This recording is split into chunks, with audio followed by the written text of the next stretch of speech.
करेंगे क्रमचय का। पिछले लेक्चर में हमने फैक्टोरियल यानी कि क्रम गुणित का अध्ययन किया था। क्रमचय ज्ञात करने क्रमचय को हम अंग्रेजी में परम्यूटेशंस भी कहते हैं।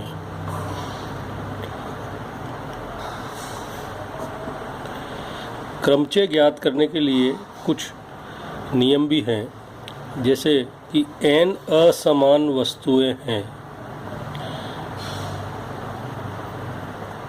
उनमें से r को लेकर जो क्रमचय होंगे उसको हम NPR के द्वारा व्यक्त करेंगे और NPR बराबर होगा फैक्टोरियल n बटा फैक्टोरियल n माइनस r। दूसरा नियम है, यदि n असमान वस्तुओं में से n को लेकर जो क्रमचय बनेंगे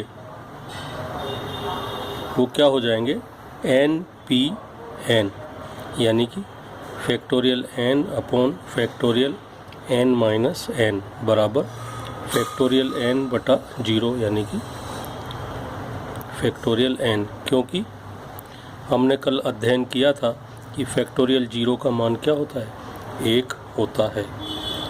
तीसरा नियम है कि यदि n वस्तुओं में से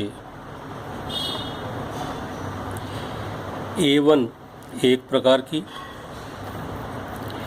A2 एक दूसरे प्रकार की और A3 तीसरे प्रकार की है, तो क्रमचय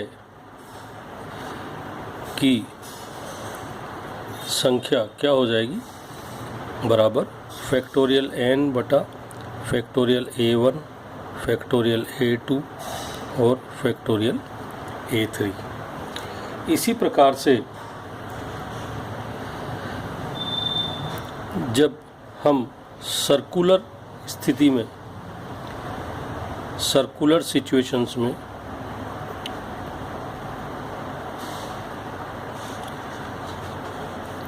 यदि हमें n पर्सन्स को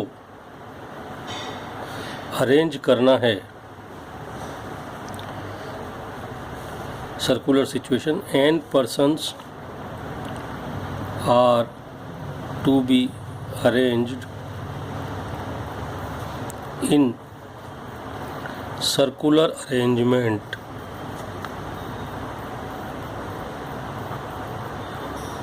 then it can be done by factorial n minus 1 types. और पांचवा है कि यदि हम in case of necklace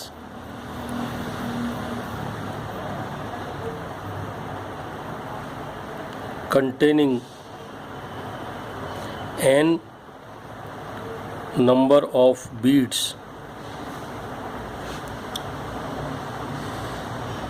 so the total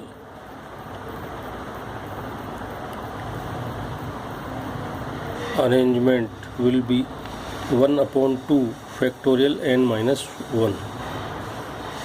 यहाँ पर 1 upon 2 इसलिए हुआ कि जो नेकलेस है उसमें लेफ़्ट हैंड साइड और राइट हैंड साइड उसको दोनों तरफ से यूज किया जा सकता है। ये परम्यूटेशंस के कुछ नियम हैं।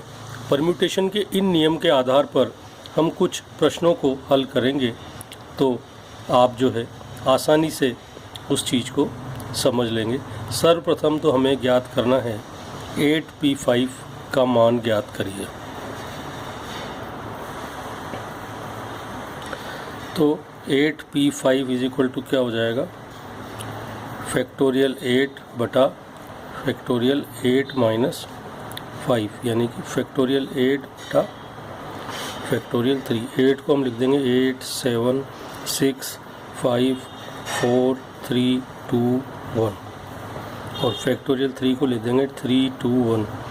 तो 3 2 ये हो गया 8 7 6 5 4। यानी कि 4 5 जा 20, 20 26 जा 120, 120 इंटू 7 840, 8 इंटू 8 40, 4 अट्ठे 32 के 2, वहाँ से लगा 3, 8 उठी 64 और 3 67, 6720 आपका जो है इसका वैल्यू हो जाएगा। एक दूसरा बहुत अच्छा सवाल है कि आपको जो है दिया गया है NP4 divided by N-1 P3 is equal to 9/1. Then find the value of n. इस केस में n का मान हमें ज्ञात करना है। तो NP4 को हम क्या लिखेंगे? Factorial n upon factorial n-4, this whole divided by n-1 factorial and divided by factorial n-1 minus 3 and this will be equal to 9/1. ये हो जाएगा n upon factorial n-4 multiplied by factorial n-4 divided by n-1, this is equal to 9/1. इससे ये cancel हो गया, तो factorial n upon factorial n-1 is equal to 9. अब इसको हम क्या लिख सकते हैं? n into factorial n-1 divided by factorial n-1 is equal to 9, which implies that n is equal to 9, which is your required answer. एक और प्रश्न हम हल करेंगे कि 11PR इज इक्वल टू 990 है, तो फाइंड R. अब 11PR को हम क्या लिख सकते हैं? Factorial 11 upon factorial 11 minus R is equal to 990.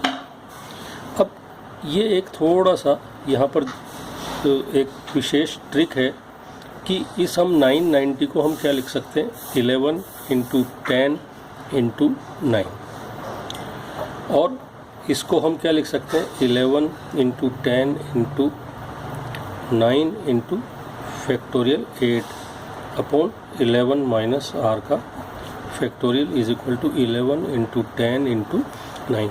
अभी 11 10 9 से 11 10 9 कैंसिल हो गया, means factorial 8 is equal to factorial 11 minus R, और 8 is equal to 11 minus R, और R is equal to 11 minus 8, यानी कि 3 आपका आंसर हो गया.